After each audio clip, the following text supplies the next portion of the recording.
we've had one session with our Here at Zero sessions through the chamber already, and our first opening session was really around like what's the scope of this issue in our community, what are some of the innovative approaches to how we are looking at solutions as a community, and how can community members become a part of that solution. So learning a little bit about how it's a community issue and how everyone can tackle that. So it's kind of why I was asking the room if there were folks here that participated in the first session, because we all just to see like who had that lay of the land. But our second session was really planned to talk specifically around treatment and recovery and how folks can access those services, what they look like, and again to highlight another sort of innovative or collaborative approach, which we will talk a little bit about as we get going. So the feel today, just so you know, that these lunch and learn kinds of sessions are meant to be pretty informal and for you all to feel like you got your questions answered and get the information that you need that would serve you best in your roles in the community and in your lives. So please feel like, that being said, I'm saying that because it's not, doesn't need to specifically be just panelists talking. It should be able to be pretty open, and our first session, I think, was very much that way, that people were able to talk through these issues together. So please feel free to jump in. So I'm Jenny O'Higgins. I'm the Community Impact Director at Making It Happen, which is a regional nonprofit working in substance use disorder. And I partner with our organizations across healthcare, prevention, intervention, treatment, and recovery supports. And we look at the biggest assets in our region and the biggest gaps in our region and try to come up with solutions for those, try to look at collaboration for funding and sustainability, and to just tighten our safety net for our community members. And a lot of what we do is try to make sure that that folks have the information that they need in the general community. So a lot of prevention, a lot of protective factors, and building those into our community, and making sure that there's public education. So we had hosted a learning series last year with a lot of our partners and had some community members come out to that, but we were looking for some creative ways to engage the community, and that's where we came up with this partnership with the chamber to try to engage the business community and see how we could do that. So that's kind of how we got here today. And I'll let each of our panelists introduce themselves, and then I have some questions for you to get us started, and then we'll just open it up to the room. But if you have follow-up questions as we go, feel free to jump in too. Yeah. So, hi, I'm Jennifer Chisholm. I'm a LICSW MLADAC, so a licensed social worker and drug and alcohol counselor. And I'm just really excited that the business community is engaged in this opportunity for us to speak and to learn more about what's going on. But I work coordinating outreach and behavioral health, so mental health services and substance use disorder services for the Healthcare for the Homeless program, which is a primary care practice of Catholic Medical Center. Hi, I'm Rick Cornell. I'm an LICSW as well. I have been with the Mental Health Center for 46 years, so I've seen a lot of things happen in this community. The Mental Health Center is a community-based mental health vendor for the state of New Hampshire. There's 10 of them throughout the state of New Hampshire. We see over 11,000 people a year. Half of those people, or almost half of those people, are struggling with severe and persistent mental illness. So it makes sense that we're involved in this. We've been treating alcohol and drugs for many, many years. It's not just about depression and anxiety. Hi guys, my name is Adam Scalingi. I'm the Center Manager for Hope for New Hampshire Recovery. We're a 9,000 square foot recovery community organization. We're a nonprofit also. What we do is we provide the continuum of care for people getting out of substance abuse treatment, whether it be a detox, a 28-day program, or anything longer. So what it is, it's like it states, it's a recovery community organization where we have up to 70 meetings and groups a week, and providing structure and a community for everyone who is in treatment, moving on further from the rest of their lives after they get out of, say, a 28-day program, to be in a safe place where they can recover. Hi, my name is Megan Shea. I'm the Vice President of our Clinical Services and Supportive Services at Families in Transition, New Horizons. Families in Transition is mostly known for housing and supportive services. The community mostly knows us for serving the homeless population. We have a large treatment center that is part of the Manchester Recovery and Treatment Center on the corner of Wilson and Valley Street, and we oversee outpatient services for substance use and mental health disorders. Thank you. So if you guys could talk to us a little bit about what, as a community member, you're in this all the even as we just heard you do your introductions, you're already throwing out acronyms, you know, all the alphabet soup after your names and all that. But so for the rest of us, can you tell us a little bit about what really is treatment? Like, how long should it last? What does it mean when you talk about like addiction treatment or substance use disorder treatment? Anybody can jump in and tell us a little bit about what does that mean? What is treatment? It's a big one. I can speak for myself. I'm a recovering alcoholic and addict myself, and treatment for me is a lifelong process. It never ends. It's something I will work on for the rest of my life, and it's a lot of hard work.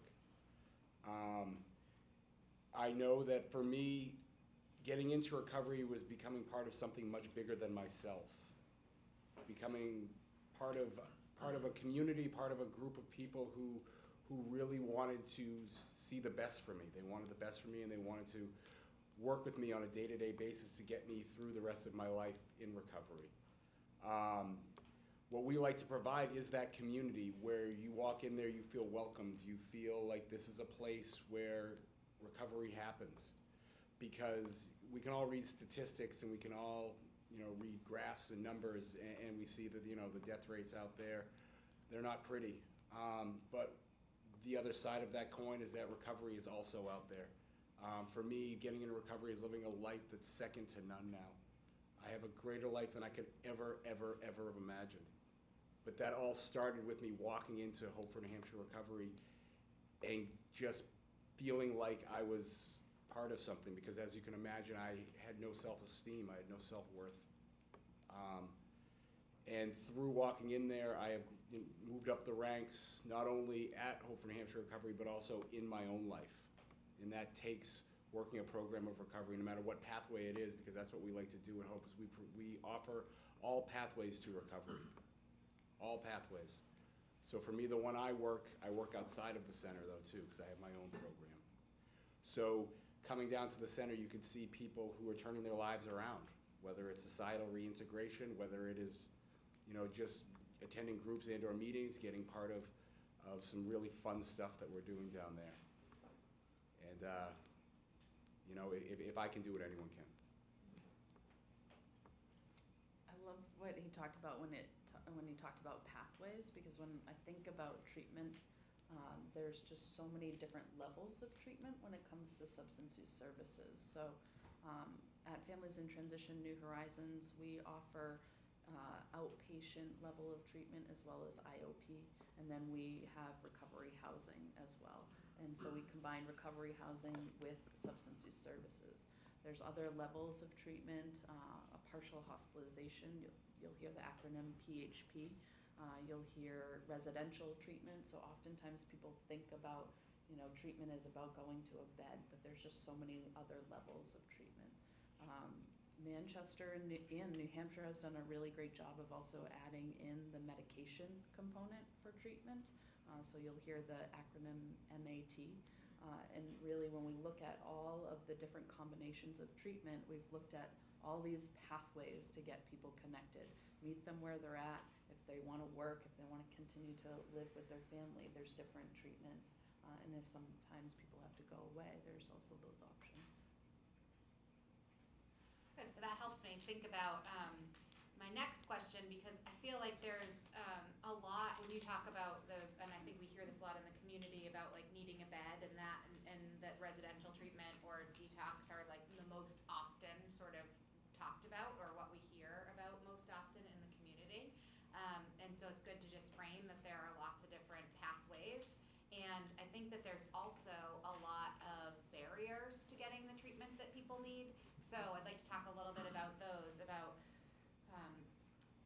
and one of the reasons I relate that back to the idea of sort of residential treatment is that sometimes like going away for 30 days or whatever is not an option for folks, or is overwhelming to consider, right? So some of the barriers that most often come up that we talk about include stigma, insurance, job loss or leaving family or having to like go away, that idea that or cost of treatment, or childcare, transportation, housing kinds of issues. So that's like lots of them. But if you could just kind of think about the barriers to treatment and talk through sort of how you've seen folks overcome some of those, or what some additional options are to be able to work through that, that might be really helpful too.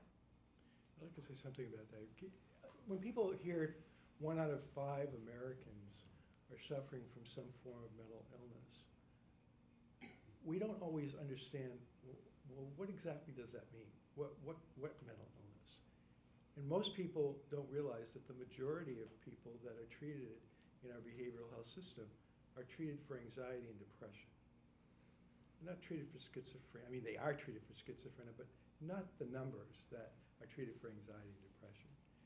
And what we also know about living in America and how people relate to things is that when people have something that's bothering them, they usually wait a long time to get help. And they find ways to try to take care of things themselves. And that, for many people, leads to drinking and taking pills and finding other ways to feel better, eating, until it gets so bad that then they realize they're not in control of their lives anymore and they find themselves needing treatment. And I think that's an important thing to point out because, as we said before with the pathways, there are different pathways to getting treatment, but there are also different places that people are at when they make the decision to go to those pathways. And for everyone it's different. We all are different. So when I look at what we're doing at Wilson Street, we have the Mobile Crisis Response Team. The Mobile Crisis Response Team was first developed by the state of New Hampshire because of a lawsuit that took place in the state of New Hampshire for not enough beds in emergency rooms for psychiatric hospitalizations. We decided, the whole purpose of the Mobile Crisis Response Team was to keep people from going to the emergency rooms because it was costing these hospitals a fortune for people going into these emergency rooms when they really didn't need that level of care. What we found over the course of a couple of years is not only did we have a 94% rate of keeping people out of those emergency rooms, but we also found that people were coming to our Mobile Crisis Response Team who might not have come to the mental health center in any other way. And they may not have gone to the emergency room, but that was their path to get in there. And so today we're looking at expanding that to doing more work with the opiate issue that's going on, and we will be expanding our staff to deal with that specifically. But that wasn't where it started. So here's a mental health center that's been sort of quasi-treating codependency for many, many years, getting involved in a system that's dealing with an opiate epidemic around keeping people out of the emergency rooms, who now are turning our doors into opening and expanding for more services for people with opiate disorders. So I just had to say that. But, Yeah, I can speak to the insurance piece. So again, I'm from Healthcare for the Homeless. So we have a medical integrated clinic. So we do integrated care. So we have doctors and nurses, and we also have myself on the behavioral health team and a licensed mental health counselor, another social worker. And so we really try and work together with the medical team so that we're looking at whole health. And as a part of that, we have a health educator who does some Medicaid work as well.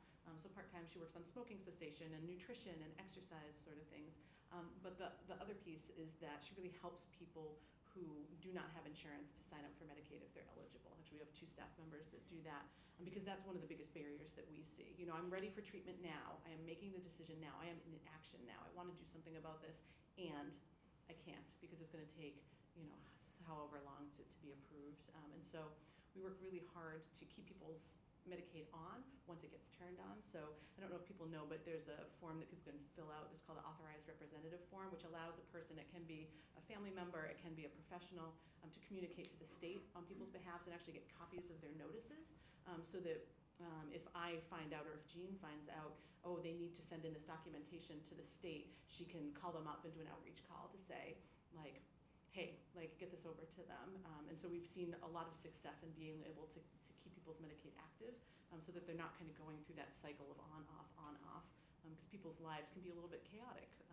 They can be, you know, not necessarily knowing where they're staying and having a fixed address to get their mail can make things really difficult.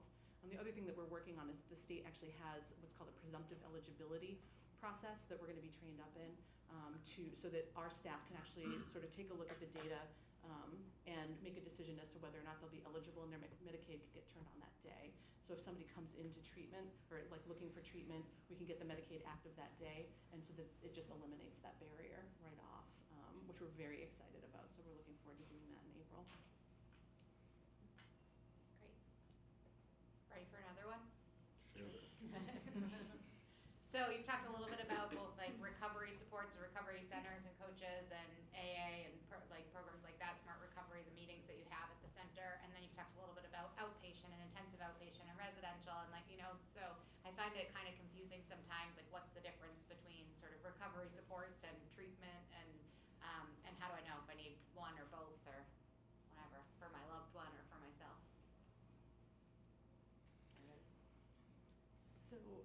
So I'll talk about assessment.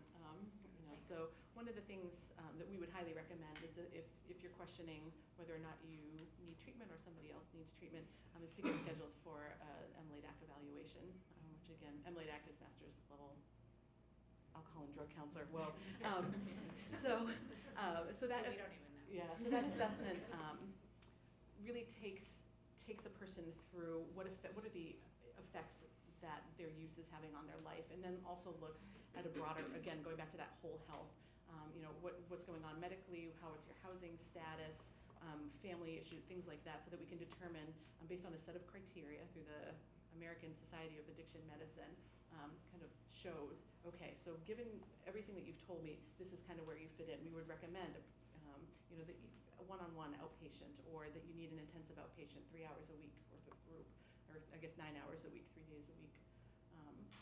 And that then we would make those treatment recommendations. Jenny had mentioned before that sometimes, even though we're making the clinical recommendation that this is, what we would say would be most beneficial to you, that there are also sort of life barriers that come up, so that we could work to try and coordinate a plan that maybe fits into somebody's life a little bit better, or is honestly what they're willing to do at that moment as well.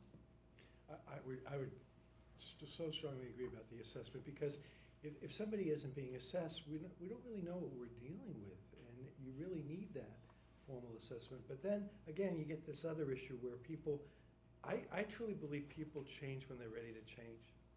I believe when they make that internal decision in their heart that they're going to change, they'll change, and they'll start doing the things they need to do. But I think we can do a lot to coach people along the way and to get them there. So hearing from the assessment, this is what they think is going on with me. Sometimes people get this feeling like, well, those are those medical professionals and blah, blah, blah. And one of the things that's been introduced that's been so wonderful in this arena of healthcare has been peer-to-peer support. To have somebody that has lived experience, has gone through their own and working on their own recovery, sit down with somebody as well and say, hey, this is what they just told you. This is what I've been through. And this is what helped me. Now, that may not help you, but here's a list of other things that might help you. Let's take a look at them. I think can be so helpful to people, because they're now looking not only at the professional medical person, but they're also looking at some other human being that's been through what they've been through. And I can't say enough about how important that has become in changing what we do in terms of treatment of people with substance use disorders. So we partner a lot with the mobile crisis response team through the mental health center at our clinic, and they work in pairs of a clinician and a peer recovery support person, and it's amazing just watching the team work, because there's two different needs that are being met, and it's just amazing to see that in action. So you guys are doing a really good job with that. And to piggyback off of that, I can't agree more. If I know for myself, when I was, when I made that decision to change my life, I know that I don't care how many degrees you have on the wall and how many letters you have after your name. There's a baseline of relatability to my struggle. You know what I've been through. And I know that we at Hope, that's what we work on a daily basis. We have a team of peer-to-peer recovery support, CRSWs, that just know lived experience. Like you said, this is what worked for me, but I was ready to take it on. And also, once you've been doing this job long enough, you know what's going on in someone's head in the first minute of speaking to them. I know where you're at, I know what it's like, and I know how to proceed from here on where to go. And the levels of care, I think it's a kind of a step down system per se. Let's say someone they do need detox. Detox only lasts about 7 days. And then from detox, if you do make the decision to go on to a 28-day in-house program, if it's needed for the person, I think that could be very beneficial, because at the very least, you have 28 days where you don't have to worry about a a roof over your head for 28 days, where your next meal is coming from, any of the outside world distractions that you have going on in active addiction or active alcoholism that really get in the way of you growing. So you're literally in-house and locked in, in a program where you can just spend 28 days not only focusing on yourself, but focusing on what you're going to do when you walk out of there. So you walk out of a 28-day program, and let's say sober living is the next option, or IOP is the next option. So if you're in sober living, then you're around. You're not in a 28-day program where it's that structure, but now you're in sober living. You're surrounded by other people who are in recovery, other people who are not actively using and or drinking, hopefully. And in doing so, you can reintegrate into life slowly. So I just know that when you walk out of a 28-day program, also too, that's 28 days of your life, and that's it. Now you have the rest of your life to work on this thing, and that's where we would like to come in and say, okay, let's supply you with a community. We're open 9 to 9 during the week, 12 to 7 on the weekends, and it looks like we're going to be pushing it 12 to 9 on the weekends very soon. So now you have the rest of your life, and it's very daunting walking out of a 28-day program and saying, oh, wow, now real life has just punched me in the face. And what am I going to do with the rest of my life to stay clean and sober and to move forward? So that's where we would like to come in and say, okay, this is what we have here. We have all these meetings and groups and all of these people who are just trying to be involved in a community. Yeah, I just, for us, recovery supports, when we first opened up as a treatment center, we didn't have recovery supports. They weren't around. And so once recovery supports came into the substance use world, it was a game changer for us, because as a licensed clinician, my self-disclosure, I legally can't self-disclose some things. Yes.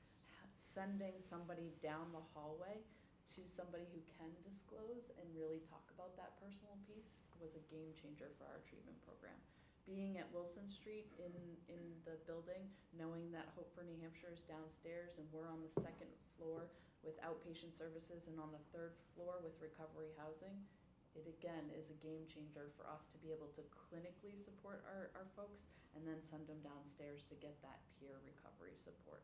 The combination has just really elevated our services in our state.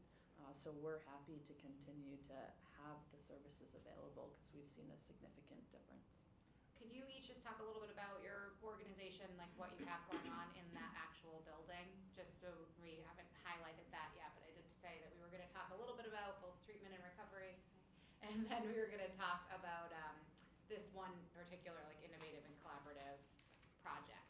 So Sure. Everybody's almost in there. Yes. So this project was really a push from the city. Aldermen and the mayor and business owners essentially came and said, what can we be doing? So two business owners were able to purchase the building, and we were able to, Families in Transition was able to buy 2 floors of the building. And so we own the second and the third floor, and that's where the second floor we moved our treatment center over. So again, outpatient services are there. And then the other part of the second floor is recovery housing for single women with children. We had been working really hard. One of the gaps in our community was women were trying to reunite with their children, men and women, but specifically we were noticing an increase with women trying to reunite with their kids, DCYF involvement. And so we opened 11 units of recovery housing for women who are specifically trying to reunite with their children. So it's a year-long housing program, and majority of them are essentially reintegrating their children back into their life. So that program is up and running. And then on the third floor, we were able to take a program from a previous treatment center that had to shut down. We were able to sustain one of their programs and offer recovery housing to single women. And so there's 25 beds of recovery housing on the third floor that has outpatient services attached to the program. And so that's essentially what Families in Transition New Horizons has in that building. So this is the old Hoyt Furniture Building. It's at 293 Wilson Street on the corner of Wilson and Valley. And we're just running through, what's in there. But Still says Hoyt on it. yeah. Yes. And it will always say Yeah. Hoyt on it at right I now. want to see it Probably lit will up. forever. It's actually maybe lit up. Yeah, that's the next goal. We're down on the first floor. Like I said, we have about 9,000 square feet where we provide, like I said, also 65 to 70 meetings and/or groups and/or functions a week. We have everything from Alcoholics Anonymous meetings, Narcotics Anonymous meetings, Heroin Anonymous meetings, Smart Recovery meetings, All Recovery meetings, Refuge Recovery meetings, codependency recovery meetings. What else am I missing here? We've really added a lot. Oh, Gamblers Anonymous we facilitate a meeting there now. We also have meditation, Reiki, acupuncture, cranial massage. We have a Hope Ensemble. We have a music and meditation room where they practice, and they also do gigs throughout the state. We also throw a lot of big functions. This past weekend we had what's called Sicker Than Most. It's a kind of a talent show that we hold every third Saturday of the month. And just to give you an idea, we had over 250 in attendance on Saturday night. So like I said, it's being involved in a community of people who are recovering. It's what to do with my life now that I have the rest of my life that I'm not going to be drinking and or using drugs. So, we have a ping pong table going on there, a coffee bar, an art program that has grown by leaps and bounds. We have a improv theater class every other Thursday, who Keith Howard, who is our executive director, decided to take this on himself. So every staff member there has a passion project of, in one way, shape, or form that we're really, really into. Myself, I do a veterans group every 2 weeks or so. We will be doing that coming up. So like I said, whatever's going on, it's just kind of walking in the door, and whatever you need, hopefully we can help you out with it, even if that's just a warm smile and feeling like you're part of something where people actually care. And we walked into the building around the same time as it opened, because we were building the mobile crisis response team. We were trying to figure out where we're going to put this group of people. And it just made so much sense to us to be part of what was going on. We staff that, we're on the 4th floor. We jokingly call it the penthouse, but it's the 4th floor, right under the white sign. You are. And it's great views too of Manchester. But we staff it with around 26 people who work 24 hours a day, 7 days a week, every day of the year. They will take a phone call from anyone at any time. They will do the best they can on the phone. If they can't do the best they can on the phone, they need to see that person. They will get up and get in their car, and they'll go to where that person is. That means if somebody's calling from the outside of a Dunkin' Donuts at 3:30 in the morning and they need to be seen in front of Dunkin' Donuts at 3:30 in the morning, they will go there. We have police that have been working with us through our training program with the police department for a number of years now, and we have a policeman that's trained in terms of mental health work that's there with us, so that, because sometimes it's a safety issue about when we're out there in the middle of the night. But at the same time, sometimes the police department gets calls, and it isn't really a police call. It might be more of a quasi-domestic kind of issue that's going on, or somebody's having a bad day, and they call the mobile crisis team, and that policeman then asks our team to go out and do that. We're expanding those services to include opiate use disorder over the next year. We have 4-bed apartments so that people can stay overnight in that building up on the 4th floor, and those will be expanding as well. So that's what we're doing up there. So we're not quite there yet. So we're working on construction right now, so we're a little late to the party, but super excited. We think June is when we're aiming for. So right now we have 2 clinics in Manchester. We're operating out of New Horizons Shelter in the basement. And then we also are at Family and Transitions Emergency Shelter at 177 Lake Ave. So at the New Horizons clinic, 18 and older can be seen there. And then over at the other clinic, it's generally women and children, men involved in families can be seen there. And so we're expanding our practice over to the Wilson Street. And it's just going to be another expansion, so we'll be doing the same work. And so again, it's healthcare for the homeless, but our definition of homelessness is extremely broad. So it could be people who are on the streets, sort of that typical, like in a tent in the woods under a bridge. But it's also people who are doubled up, so staying with families or friends who aren't in a lease, whether that's short or longer term. It can be people who are transitioning out of substance use treatment, people who are transitioning out of incarceration, and also people who are staying in SROs, which is single room occupancy, so like a boarding room, where you get a room and you kind of share a kitchen and bathroom. So there's a bunch of those in Manchester. And because it's, unstable housing, we would say, because you rent week to week, then we consider that homeless by our grant as well.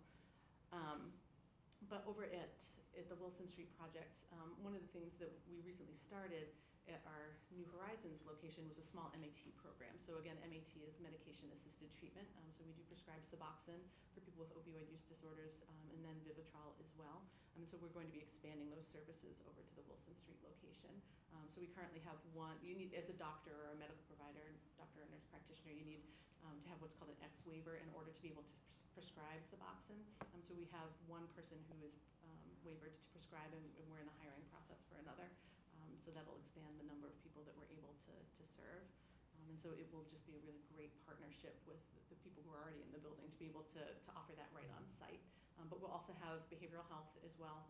We will have our medical care, our primary care up and running there, as well as the health education. We do a lot of nurse case management, chronic disease management. So for people with diabetes, people who have things like COPD or cardiac issues.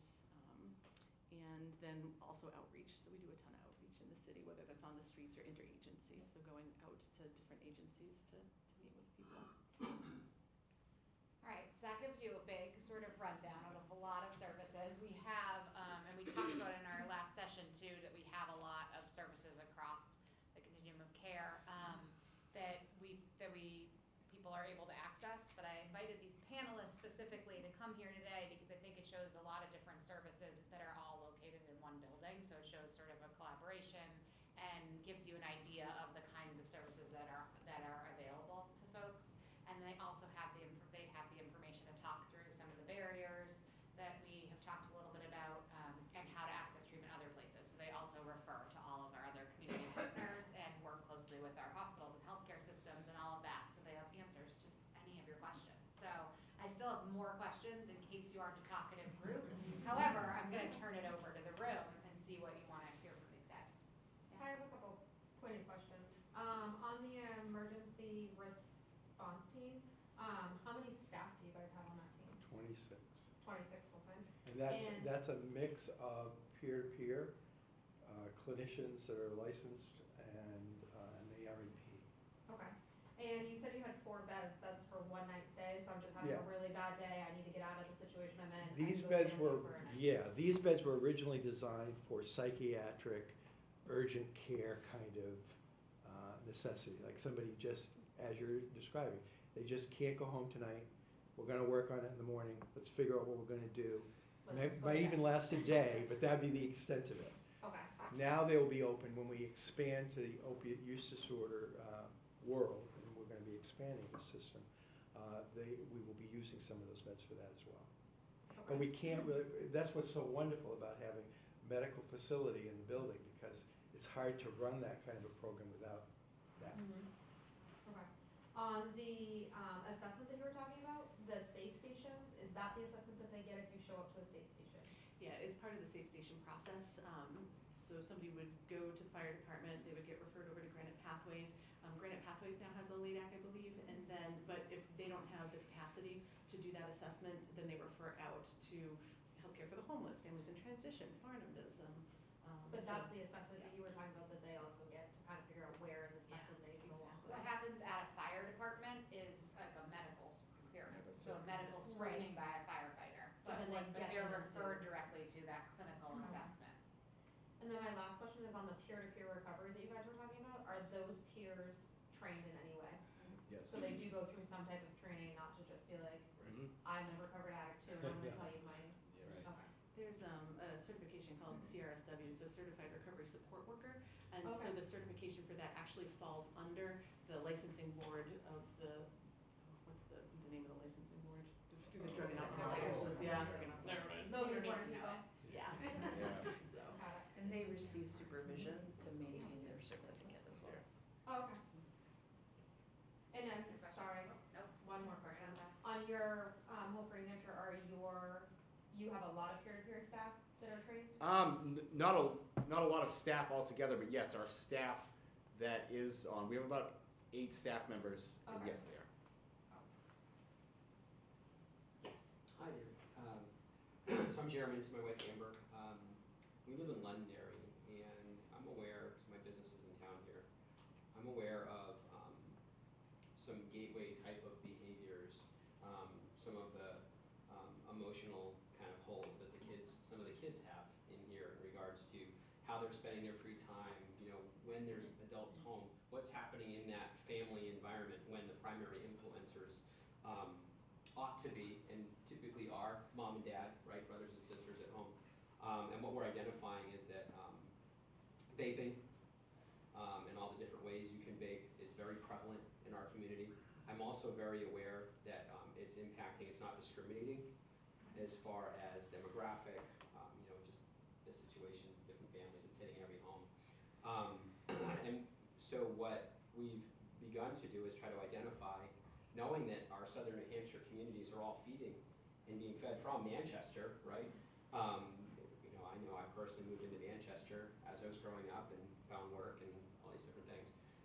So we're trying to identify partners. We see that there's a missing link in our town between the authorities, right, where someone's going to be prosecuted for selling drugs in the school or getting caught, maybe they're not able to be on the sports team, or there's required community service, and there's this, London area has Life of a Lancer if you're in town, right, and you're in the high school. What we're realizing is there's a missing link where there's a lack of awareness at home as far as how the kids are spending their idle time, what they're doing on the computer, how they're interacting with each other, taking pictures, spending time on their phones. And we think this is a really important connection that we've kind of identified in our community. And it's beyond just an information night, right? So we've decided to create an organization called Home First. This is just something we're just doing, right? It's not like a company, right, at this point, or a nonprofit. Just so that we can tell other parents what we've learned, right? And say, listen, maybe you ought to check this out. Hey, maybe you ought to create some limitations and some boundaries. We're looking for partners to understand and learn and become more educated on where is there support available now, right? Assessment, right? What does it look like when these behaviors are happening? What is it, does it look like a thumb drive? Yeah, when someone has a vape, you might not recognize it. You think it's a thumb drive, but it's a vaping, paraphernalia. So that's what we're looking for. I just want to point that out because to the extent that we do want to support and understand this recovery opportunity in the city, just to understand what opportunity might be there to identify the source of a lot of these lifelong problems for people, and how we might be able to support your organizations and maybe get an understanding and education, get support for some of these environments that are happening in the communities outside the city and So propagating the problem. we have in New Hampshire, like instead of having like a board of health for counties and stuff like some other states, we have regional public health networks. So there's 13 of them across the state, and each of those regional public health networks has a continuum of care facilitator that's looking at this issue across prevention, intervention, treatment, and recovery. And they also have a substance misuse prevention coordinator, which is specifically looking at what you're talking about, which is really getting, upstream in some of these issues and looking at strategy and looking at building protective factors, reducing risk factors, and that kind of thing. So in Londonderry, you're not in the Greater Manchester Public Health region, Sure. but you have it. So I'm trying to think. Do you know who covers their region? Yeah. It's Cape McDonald. Yeah, South Central. South Public Central, Health what Network. were you guys? Cape Great. McDonald. Elizabeth Baker or Duffy, I guess. So Elizabeth Baker Duffy is the continuum. Funny, I care was late person. to come down and didn't have my notebook, so. Well, so we'll give you their contact info, have so you everyone, can yeah. connect with them in your region. That's So perfect. we have a bunch of sort of overlaps with our regions, with which towns are in which sort of catchment area, because we have a different catchment area for mental health, different catchment area for our hospitals. Yeah. Oh, great, yeah, that'd be great. But every town is covered in some capacity. It's just figuring out who the right, public health Yeah, regions sure. connection. And then if you wanted to connect with us here, I mean, I fill Sure. that continuum of care role for the Greater Manchester region, and Mary fills that substance misuse prevention coordinator role for I our think we're all Greater kind of trying Manchester to role. bring, heading in the same direction and Yeah. looking at all these environments, so definitely being able to communicate. I would love to have more material after today as a result of today from everybody involved. Londonderry is part of the mental health center that I represent's catchment area as well, and we'd be glad to come talk Yeah. anytime. And in fact, our mobile crisis response team would go to Londonderry. Yeah, that's great. So we have an event coming up at the end of March we haven't even fully crafted yet, that we've kind of conceived, so I'd love to talk outside this meeting. Sure. That'd be Get your great. ideas Sure. and thoughts and past successes and experiences. You may already be familiar with this, but there's I guess the police department in Londonderry started a new program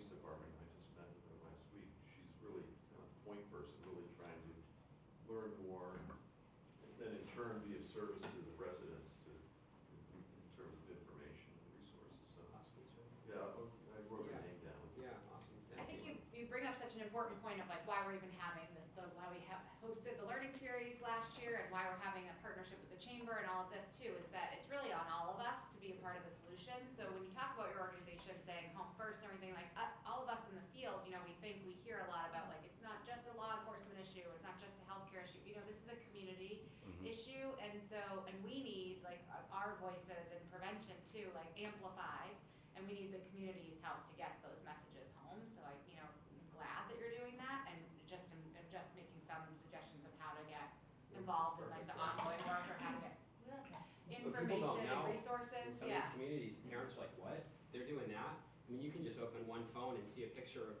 15, top scholastic performers or athletic performers in a picture, and they're all vaping or smoking or doing whatever they're choosing to do, and no one even knows. Makes me crazy. And in our community too, we have, Thank you.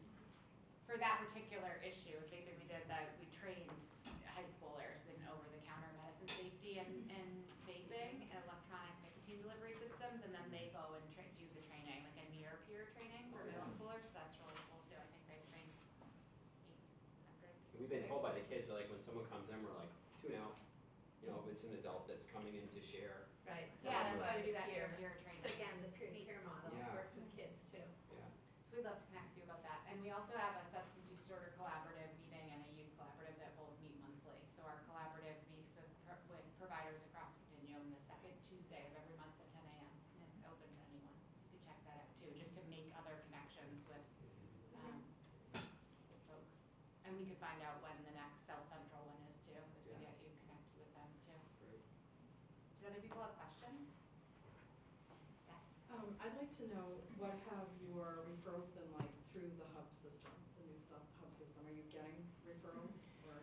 So for Healthcare for the Homeless, it hasn't really changed a lot since the new hub system came into play, because we were already so connected Sure. with Granite Pathways. And so it's been steady, which is wonderful. Good. Yeah, and I think it just speaks to the fact that Manchester was really well set up even before the hub system officially came into play. So we mostly have people are still accessing Safe Station in this region. People come through the Safe Station to Granite Pathways in the same way they did in December. Yeah, and they've certainly been around a long time and have the experience in it, so I'm glad to hear it continues and Yeah. will continue to rise probably. The only big change I feel like we've seen in, since the hub is a change in who's accessing services from Manchester, right? Because we were to a place where we were at like 65% of folks were from the region, and just in January it went down to 38. So it's almost like people from outside the region are accessing services in a different way, but we don't have any idea whether or not that's like consistent, or if that was just happened to be the way for that one. It's hard to look at that for 1 month and understand whether or not it was influenced by a change in systems or services or not. That was a big change, but we don't know whether or not it had anything to do with that until we kind of see how it plays out for a couple of months too, right? Do we know if people from Manchester are actually going to other areas also, outside of Manchester? Did we see that? Yeah, we track that, but we have for the most part, we have the most resources. So we have, like, folks are gonna be referred to treatment here because the majority of it exists here. And they're gonna be referred to treatment in other locations too, once they've gone through an assessment and things here. But I think that with Safe Station, initially, that the message of Safe Station was something that was really clear and really heard by the community. So I feel like it's well known, and people are just like see it as this easy access point, like they know about it. Whereas everything else to do with our system of treatment is kind of complicated. It's hard to navigate, never mind when you're in crisis. But showing up at a fire department is, an easy So message that's to our door. receive. Yeah, so it seems to be that that's the easy message to receive, and it works for people, for the general public. That's not the way that everyone's getting to treatment, but our numbers are pretty high there. Through the years, there have been a number of direct referrals from the Safe Station to the mental health center as well. where they've just determined that's not what the issue is, this is the issue. Sure. And Yeah. so it's, it's been wonderful. And I might be, sorry, I might be overstating the obvious, but it's great to hear about all of the programs and services in the same building, and I know that's Yeah. the point of the conversation today. But I really feel like I've been in mental health for 24 years, currently the Director of Business Development at Westridge, and I've seen a lot of fragmentation of services. So usually you have like one great program, but it's, 7.5 miles from the other resource Yeah, that sure. somebody needs. So if somebody goes to attend a sober activity and then they find themselves in crisis, they have a crisis team that's right there that can help them. And I think really kind of just directing people between levels of care becomes much easier. Yeah. So it's just so exciting. Yeah, all being under the same umbrella, no matter what you're looking for in the same building, whether, what point you are at in your own recovery, that's what we like to facilitate, each one of us in a different way, shape, or form, and refer out to whatever. It's just great to hear about how it's really working in concert. Yeah, it really is. I think I've seen it shift too over the last couple years, that like this example of being in a building together is huge, and it's really like a really neat kind of concept and a big deal, but it's also happening in a different way across organizations. Just like collaboration has been changing, I think, and communication across organizations, because the landscape of treatment and recovery services has changed really quickly and drastically, and different agencies offer different services all the time over the last couple of years, especially with just like funding changing and everybody kind of going for different things. So meeting and talking like regularly and like making sure that we're kind of assessing all of the services, have a constant like inventory of services, and are aware of like what each other offer and when to refer. I feel like that's shifted Yeah, drastically over the last couple of years, where it feels like agencies have an understanding of when and how to utilize one another. Exactly. And I think it's going to just continue to improve, because there's been money that's come into the state regarding electronic communication, and so being able to electronically and safely, with the proper releases of information, connect with our collaborators in that mode, instead of having to pick up the phone or relying on faxes and stuff, is just going to make things even better as Oh, well. sure. So. You had mentioned that you have a partnership with a police officer for when you're going out on the mobile response. Right. Do you guys do anybody do more partnering with the police? Only because I feel like safe stations are great, but it causes the person to have to make the action, where police are the front line. They're out in the streets, they're going to the calls, they're getting, my neighbor's sitting on a stair, I think he's overdosed. Are they helping feed you guys? Oh, me? Anybody? Oh, yeah. We've been doing training with the police on how to manage people with mental health issues in a way that does not come natural in their training. Mm-hmm. And what that does is it helps them identify that I'm going to walk into this situation a little differently. Mm-hmm. And I'm not, and by doing that, it's opened the doors for them to include us in that process. And so we do get a lot of referrals from them. Will you come help us deal with this? Mhm. Which this is major change Yeah. in this, and I think it saves lives. Not just the people that they're going out there to deal with, but police lives. I really believe that. So it really is a great. But we've done a lot of ongoing training with the police Mm-hmm. around, and we've gone to trainings that they have too, to see what it's like from their side of the fence, because it's rough out there. They're involved in a lot of work too, as well as like when we were talking earlier about getting upstream and prevention. Our police department has started ACERT, that's the Adverse Childhood Experiences Response Team, which is a really neat initiative and really amazing of them that they have a collaborative partnership where if they go to a domestic violence call or an overdose call or something like that, and there's children in the home, that they have follow-up Oh, good. for Yeah. the children that have experienced that trauma. That's awesome. I have a question, I think, for you, Jen. I think you alluded to and any of you can answer, but you alluded to if someone is assessed that they need, say, 28-day residential or some type of residential, let's say that the facility is not available immediately. How do you keep the client engaged? So Everyone looks at each other. they're like, Yeah. Yeah, great question. That's the million-dollar question right there. And part of the assessment is, when that does happen, is you go then to the lower level of care while you're waiting for the appropriate level of care, or a different kind of care, because the goal is So it's no different than any other disease. You're gonna treat it until the right treatment is available. So that's really what we continue to look at, and that's really where the partnerships are important. So we know that we don't provide residential level of care, so we are constantly relying on others.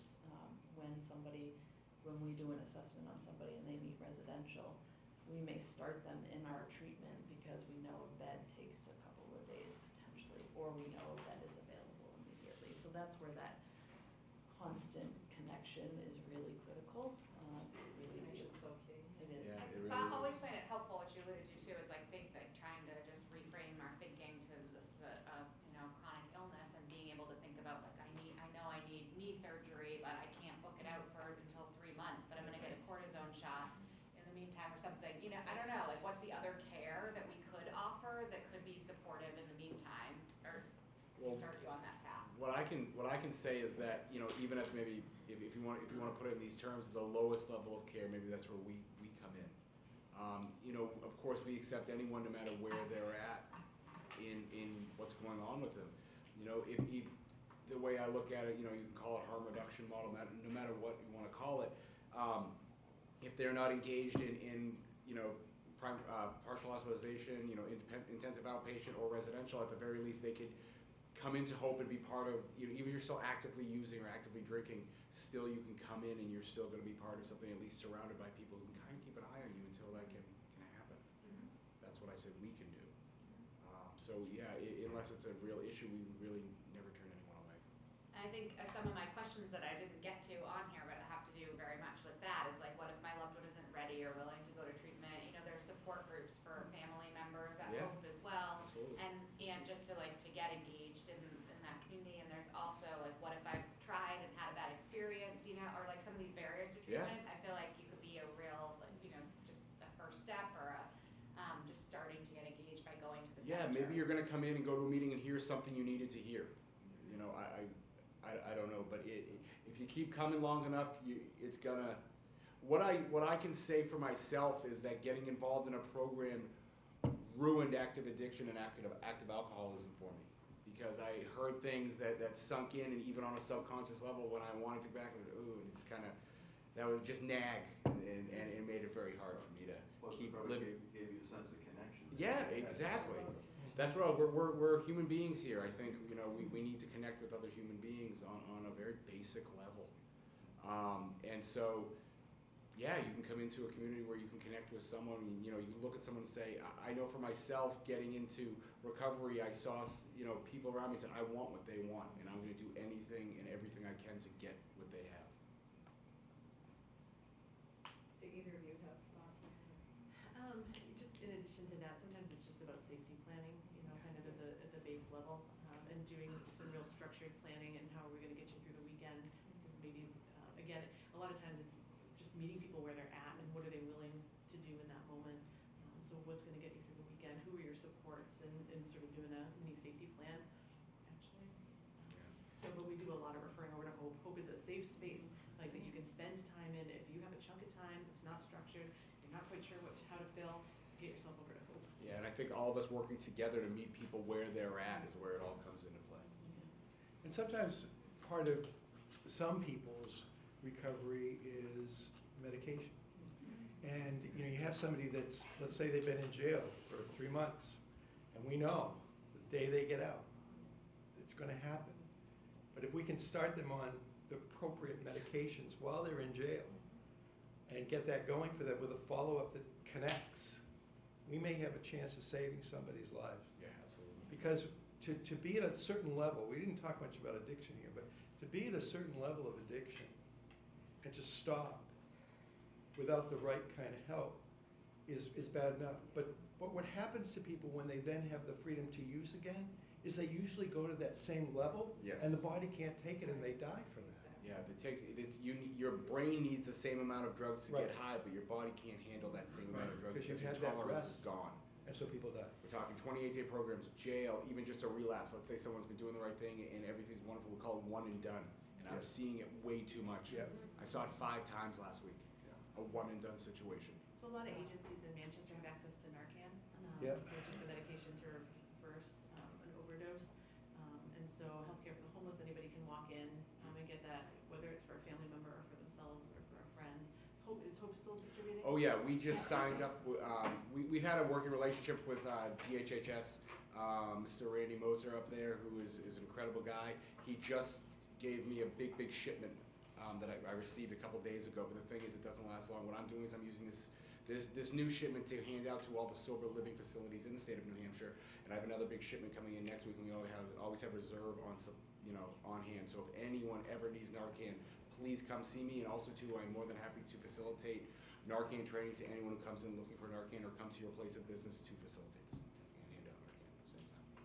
You brought up a good point. What can the businesses do in the, our businesses and That's our local whole, so we're already businesses? like over time, but our whole next session, so the next, like here, the third session is specific to what can businesses do and how, and policy, how you can support employees, and everything like that. So, so that's just a plug to come back next time. Yes. And if you can't make it for any reason, then just reach out to me and we can talk through any of the things that your businesses could be doing. And I'm just gonna plug the Public Health Network for a second. I'm Karen from the New Hampshire Governor's Recovery Friendly Workplace Initiative, and the Public Health Networks are great partners in what we're doing, and we go into businesses and actually meet with employees and leadership in those companies, so this may be something we can talk more about on the next Yes, session. we'd love to. Thank you all so much for being here, and feel free to stick around if you have other questions. you. I Yes, just wanted to make absolutely. sure I was letting you out of here on time. Thanks, Well, actually, Jenny. I'm still letting you